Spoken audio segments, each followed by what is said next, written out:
Good afternoon, everybody. I'm Danilo Evangelista, and welcome to the Hurricane Hub discussion for 6/17, June 17th, Saturday, 2023. And yes, you read the title right.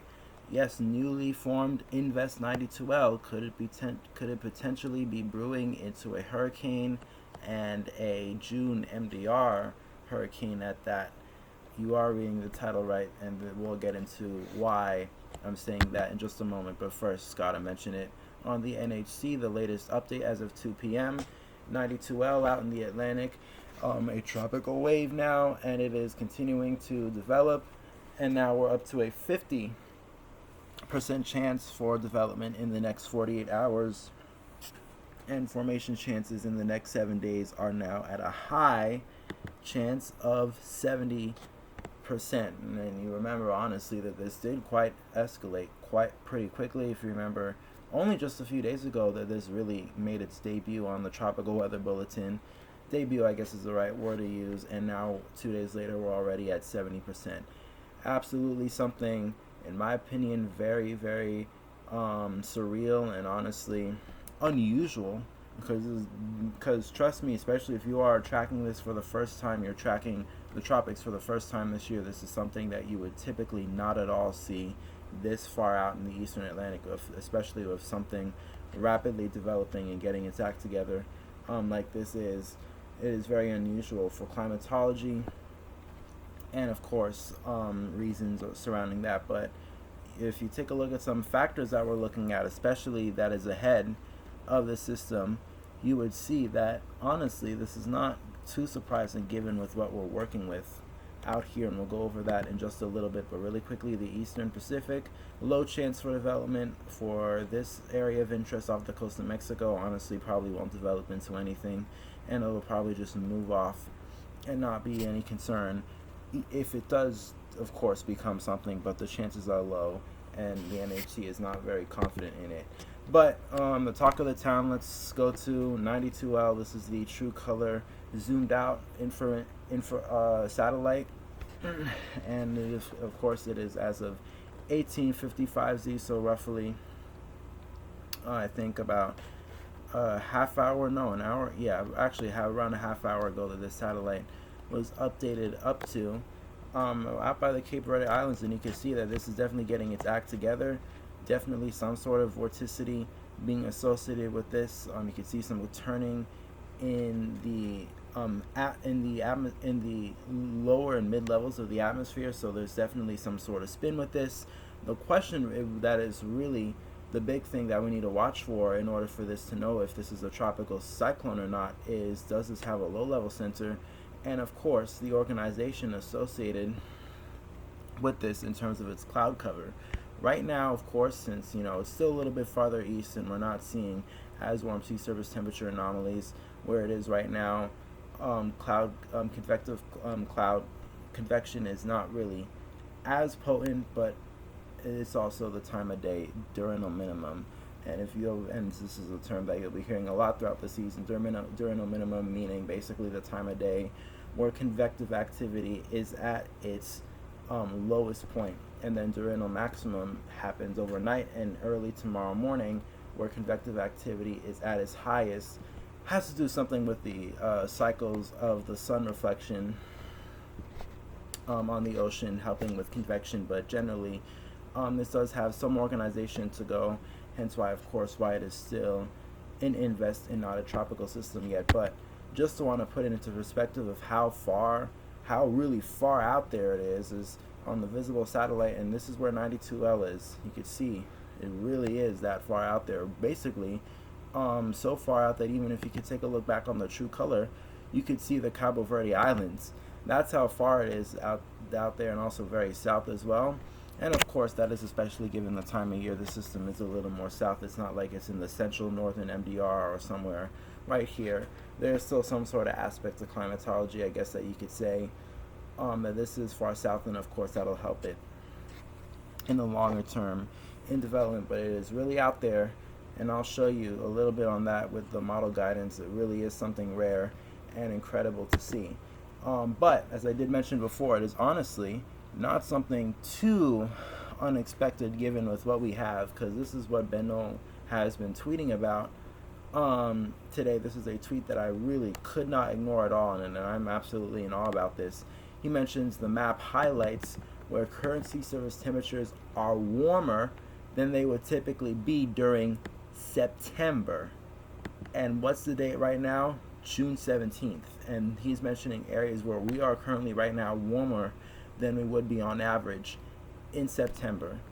That is incredible. And just really quickly to take a look at the map that he's showing us, where is that areas that are typically warmer, that are warmer right now.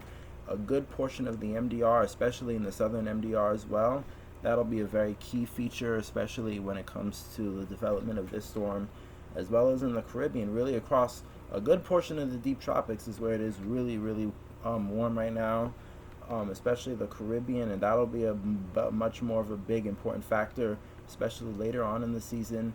But most importantly, the MDR is very warm, and it would definitely make sense why this is trying to get going. There's a lot of latent heat in the atmosphere, and we could take a look at the sea surface temperatures right now, of course, as of CDAS from tropicaltidbits.com by Levi Cowan.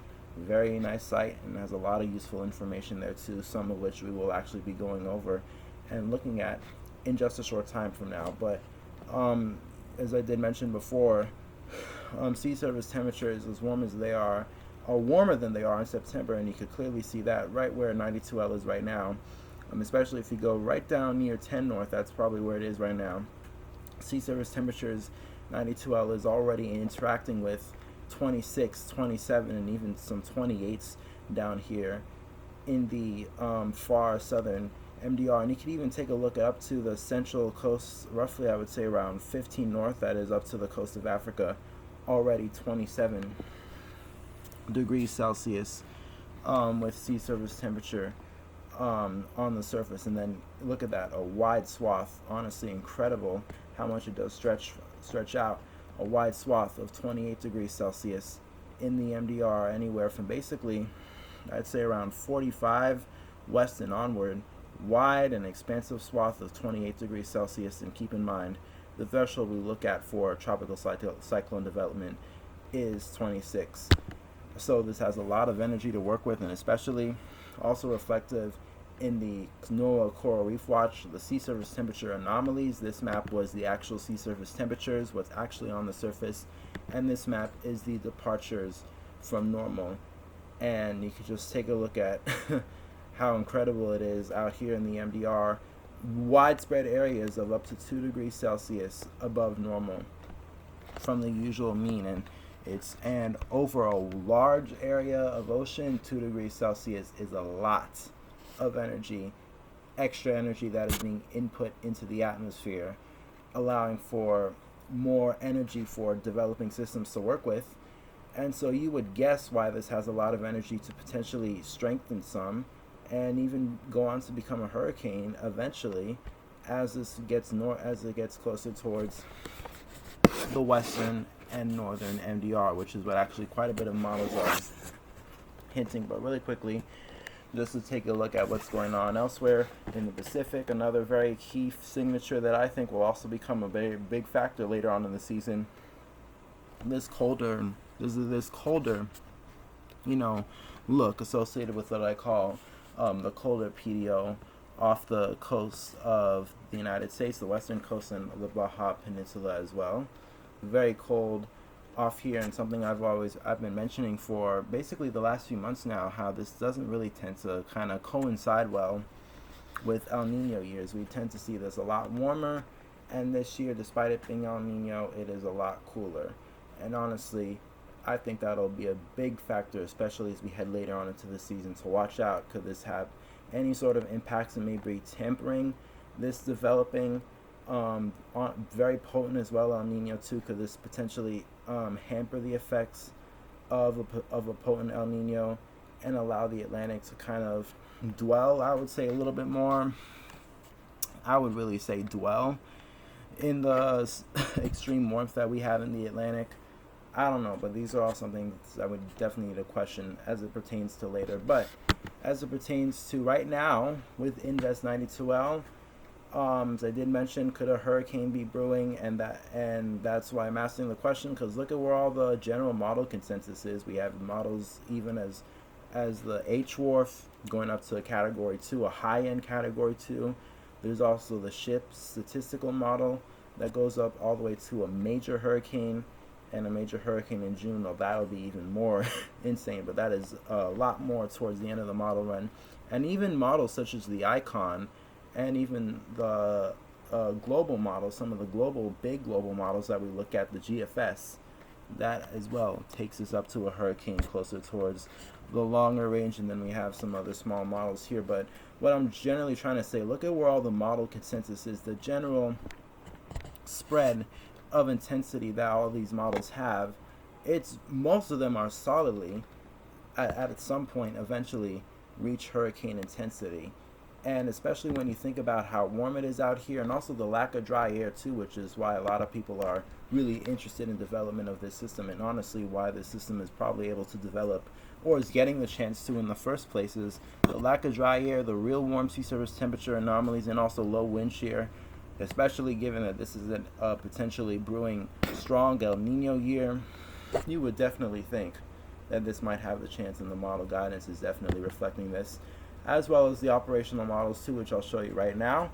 Let's get right into it with the GFS. The 850 millibar vorticity in the Atlantic, and just gonna kind of run it out in time, and the GFS does kind of spin this up pretty quickly. And already, as you especially move into time, notice how compact the signature is, something that is very, key, especially when it comes to looking at the vorticity signature for a potential, potent system, not just a weak tropical system, but something that's actually potent and has its own ball of convection. Notice this, first of all, these black lines here, the isobars, all very compact and also closed in a circular fashion, especially down here where the isobars are a lot closer together. That's one thing that really shows that there is a strong closed low-level signature with this. And then also you can see the vorticity, the actual shades of vorticity. It's all the way at the top end of the scale, so that is something else. And it lasts for the entire model run. Now we're at hour 144, so roughly 6 days out, and then all the way up to 168 hours out. This is out now up to 7 days in. That's something, honestly, that looks like a signal that you would see with a developing system in the MDR in September. Really does. Very compact, very classic signature, as I would like to say, classic signature of something that looks like that could potentially be potent. And it's not just the GFS that's showing this. I'll even take a look at the Euro, and we'll kind of zoom it in time because the Euro has a little bit of a different signature, but I'll show you here even on the Euro too. 24 hours out, developing system, then 48 hours, a lot more compact, and then as we get towards 72 and 96 hours out, notice that you start to see that very key signature that I look at. Compact, a little bit less on the European, but still it's there, and it does indeed sort of resemble the GFS, at least in that aspect. Very compact signature, vorticity that's at the top end of the scale, and also these isobars which are closed, which represents a very strong lower level vorticity. And then of course the European does take this into the islands, 144 hours out, 6 days out, and then 7 days out, hour 168, which then leads us to the question, probably the most important question that everybody's asking is, where will this go? And especially given that the European is kind of forecasting it, how strong will it be, especially if this gets closer to the islands? And with that, I'll bring up Tom Berg, which does mention the multi-model ensemble plots are now running for the first time. This is a multi-model ensemble plot that Tom Berg from Twitter, somebody that I closely watch, Deelan Jaiwala, retweeted this tweet, and he does mention in this tweet this is a super ensemble combination of the European GFS, UK Met, and CMC. And what he mentions is a wide range of potential outcomes exist this far out, which is probably the first thing I gotta mention to everybody that is wondering where's this gonna go. Well, you gotta keep in mind, by the time this does get into the Western MDR, much closer to us here in the Western Atlantic, it'll most likely be already by the end of next week when it does reach us. And within that time, there is a lot of spread, and you can see it right here.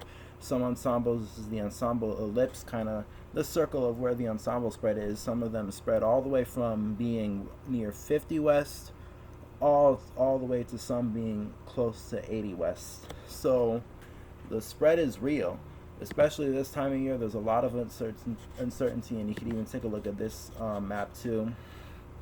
A lot of consensus generally that this will head west in the MDR and kind of get close to the islands. But of course, where does it actually end up, and especially does it actually end up closer to the islands? The question is still there, and you can even see on the spread here, there's definitely a spread and question of uncertainty on what exactly happened. So that is honestly a waiting game, and that also really depends on the intensity too, because if this is like the GFS or some of the other models that are showing this really become a potent system, that'll probably have some sort of influence on kind of steering this more on the more northeastern side of the forecasts, whereas opposed to if this stays a moderately strong system.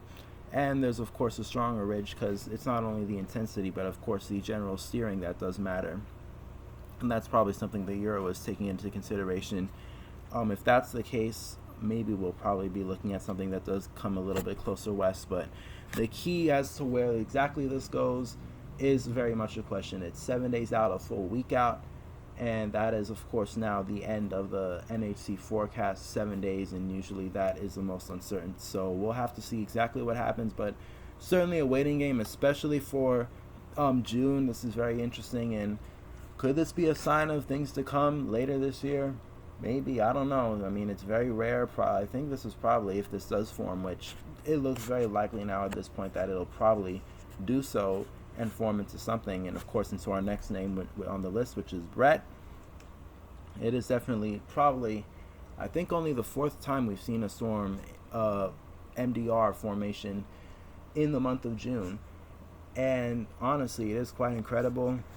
And especially given the conditions out there, though, you would kind of say that maybe this is not too unexpected given what we're working with, but still very rare and very unusual sight, and something that I'll continue to watch for through the rest of the week. And we'll see what happens with this. Well, does it get close to the islands? Does this become a hurricane or not? We'll have to see. But that is it for me for today. Of course, any updates on what's going on, I'll post tomorrow. I'll definitely try to post tomorrow on this. And even if I have to post later today, if there's another big update, I will. And especially if things start getting a little bit more beefy, I'll probably begin to post multiple times a day, of course, if I do have the time to do so. But that is it for me for today. Definitely continue to keep your eye out on this. It's definitely a waiting game, especially when it comes to these MDR long-lived systems. Kind of weird that we're talking about something like that this early on in the season, but hey, we're here. It's a waiting game, and it's certainly something we need patience for, not panic, because that is honestly not the best route you could go on, especially when it comes to this type of thing. You know, panic is honestly the worst thing to do. It really does take knowledge and patience in order to really truly prepare and be watchful of these type of systems. But with that being said, I'm gonna kind of close it off. Of course, gonna post an update for tomorrow. Till then, peace, love, and kindness to all. Stay safe, and I'll talk to you again very soon.